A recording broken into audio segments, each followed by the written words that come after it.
Assalamualaikum warahmatullahi wabarakatuh. Saya Ani Amiratul Mukminah dari kelas Bahasa dan Sastra Arab 3A IAIN Tulungagung. Di sini saya akan menjawab pertanyaan ujian tengah semester mata kuliah Ilmu Aswad. Pertanyaan pertama yakni, apa perbedaan antara fonetik dan fonemik? Apa saja urgensi fonologi dalam kajian linguistik dan sebutkan contohnya. Perbedaan antara fonetik dan fonemik adalah jika fonetik merupakan cabang fonologi yang mempelajari bunyi bahasa tanpa memperhatikan apakah bunyi bahasa tersebut memiliki fungsi sebagai pembeda makna atau tidak.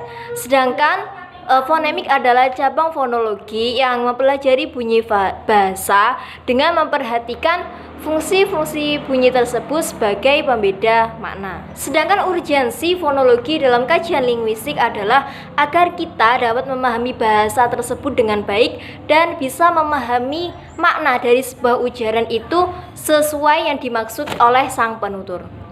Selanjutnya yakni, jika kita tidak memperhatikan bunyi bahasa yang dituturkan, maka akan terjadi sebuah perubahan makna atau kalimat akibat terjadinya perubahan satu segmen dari bahasa yang dituturkan. Misalnya, kata tarik bisa berubah menjadi tarif. Selanjutnya yakni terjadi perubahan makna kata atau kalimat akibat terjadinya pemisahan kata atau perubahan dalam peletakan penggalan kata. Contohnya yakni kemeja tanpa adanya spasi dan ke meja dengan adanya spasi dari ke meja. Hal itu tentu bisa merubah makna antara kata kemeja dan ke meja.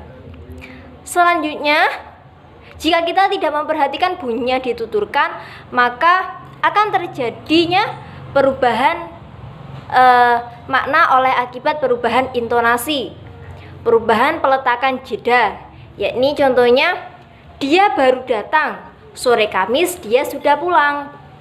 Lalu kalimat yang kedua, dia baru datang sore, Kamis dia sudah pulang. Tentu kedua contoh tersebut memiliki perbedaan makna. Soal yang nomor 2, yakni bagaimana secara fonologi secara umum dan dalam khazanah linguistik Arab. Sejarah dari fonologi atau ilmu bunyi adalah, fonologi ini sejatinya telah dikenal sejak lama di India, Yunani, Romawi, dan Arab. Ilmuwan yang pertama kali menggunakan istilah fonetik adalah ilmuwan dari Perancis, yaitu Zoga, dalam penelitiannya tentang huruf yang digunakan warga Mesir kuno untuk menuliskan bahasa mereka, yang diadakan pada tahun 1797. Kemudian disusul oleh Champollion dalam tahun 1822 dalam penelitiannya tentang fonetik yang sama, dan diteruskan lagi oleh Kirby pada tahun 1826.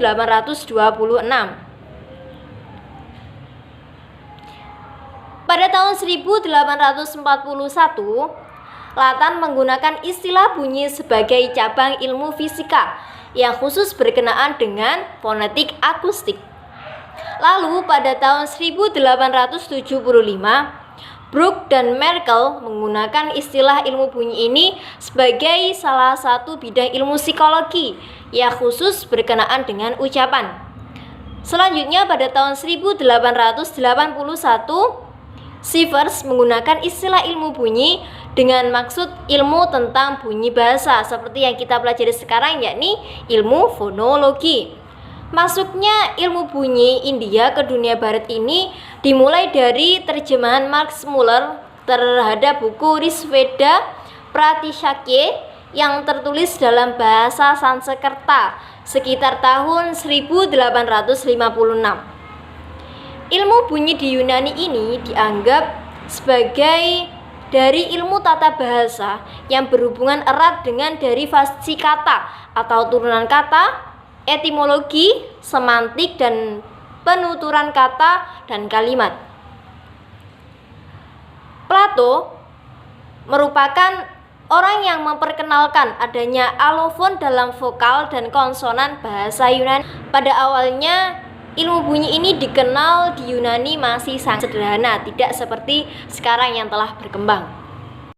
Khusus tentang ilmu bunyi Al-Quran, ilmuwan telah sejak dini mencurahkan perhatian yang sangat besar terhadap pemeliharaan Al-Quran agar terhindar dari distorsi, baik itu bacaannya maupun maknanya. Di antara upaya yang mereka lakukan yakni dengan mendeskripsikan makhraj dan sifat bunyi-bunyi Al-Quran ini dengan sangat detail.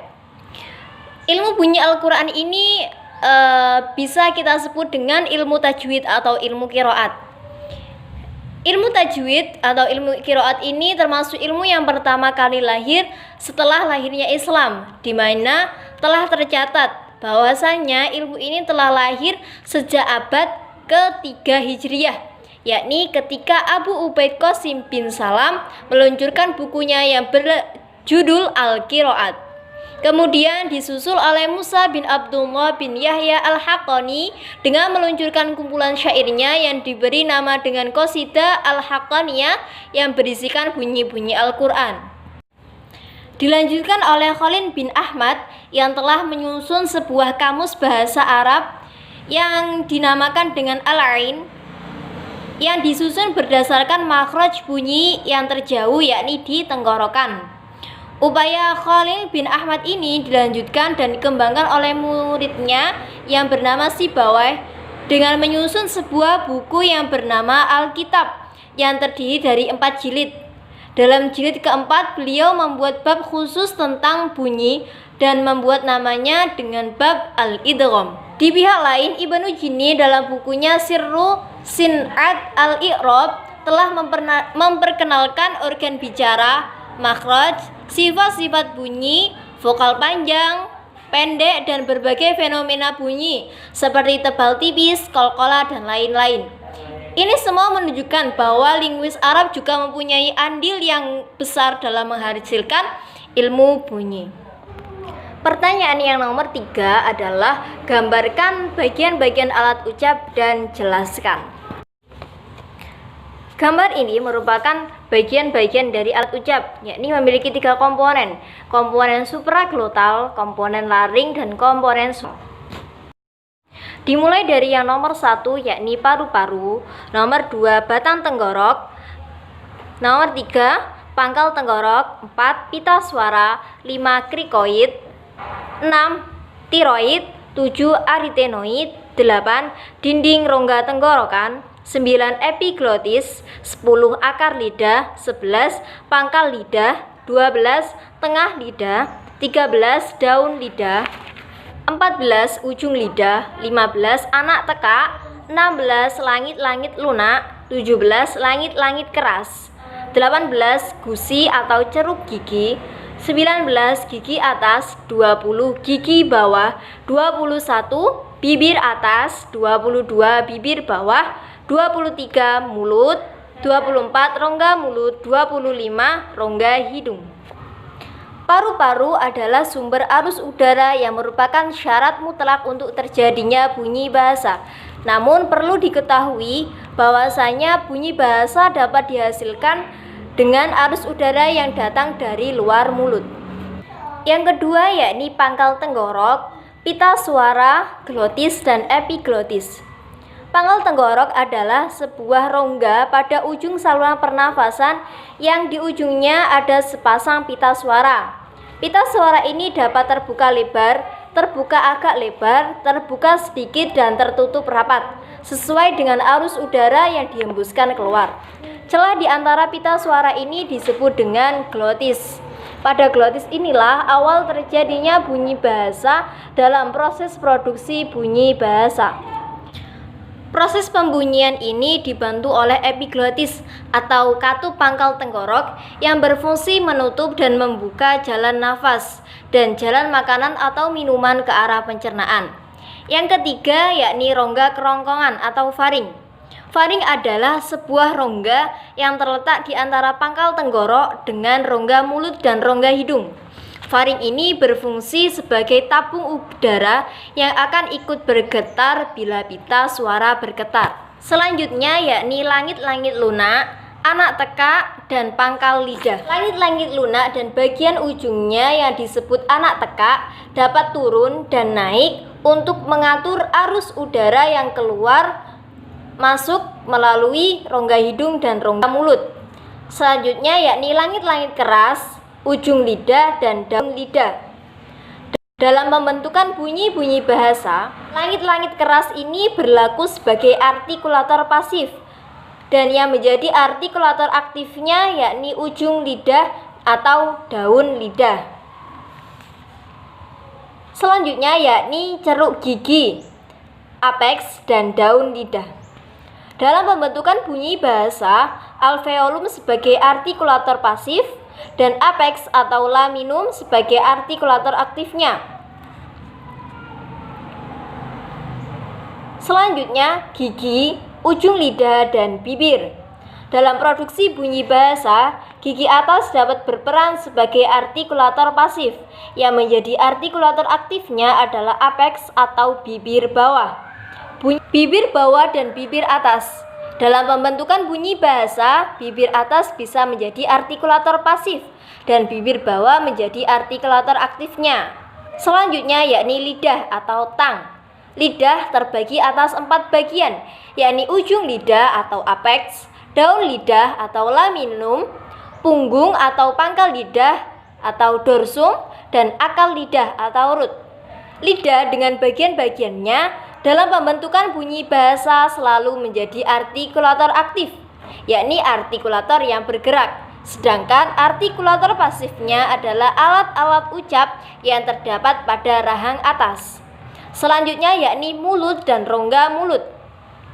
Rongga mulut dengan kedua bibir, yakni bibir atas dan bibir bawah, berperan dalam pembentukan bunyi vokal. Yang terakhir yakni rongga hidung. Bunyi bahasa yang dihasilkan oleh rongga hidung disebut dengan bunyi nasal. Pertanyaan yang keempat yakni apa yang dimaksud dengan vokal dan konsonan serta berikan contohnya. Yang dimaksud dengan vokal adalah jenis bunyi bahasa yang ketika dihasilkan setelah arus ujar keluar dari glotis tidak mendapat hambatan dari alat ucap, melainkan hanya diganggu oleh posisi lidah, baik itu secara vertikal dan bentuk mulut. Contohnya yakni seperti huruf A, I, U, E, O, O. Sedangkan konsonan adalah bunyi bahasa yang diproduksi dengan cara setelah arus ujar keluar dari glotis lalu mendapat hambatan pada alat-alat ucap tertentu di dalam rongga mulut dan rongga hidung. Contohnya yakni seperti huruf B, C, D, F, dan huruf-huruf lain selain huruf vokal. Pertanyaan yang kelima yakni apa perbedaan antara transkripsi grafemis dan transkripsi fonetis serta berikan contohnya. Transkripsi grafemis adalah penulisan pengubahan menurut huruf atau ejaan bahasa yang menjadi tujuannya, ditandai dengan 2 sudut. Contohnya yakni kata ladang menjadi L, A, D, A, N, G. Selanjutnya yakni transkripsi fonetis, yaitu penulisan bunyi-bunyi bahasa secara akurat atau secara tepat yang menggunakan huruf atau tulisan fonetik, ditandai dengan 2 kurung siku. Contohnya yakni kata sebut, rela. Demikian jawaban ujian tengah semester mata kuliah ilmu aswad dari saya. Sekian, wassalamualaikum warahmatullahi wabarakatuh.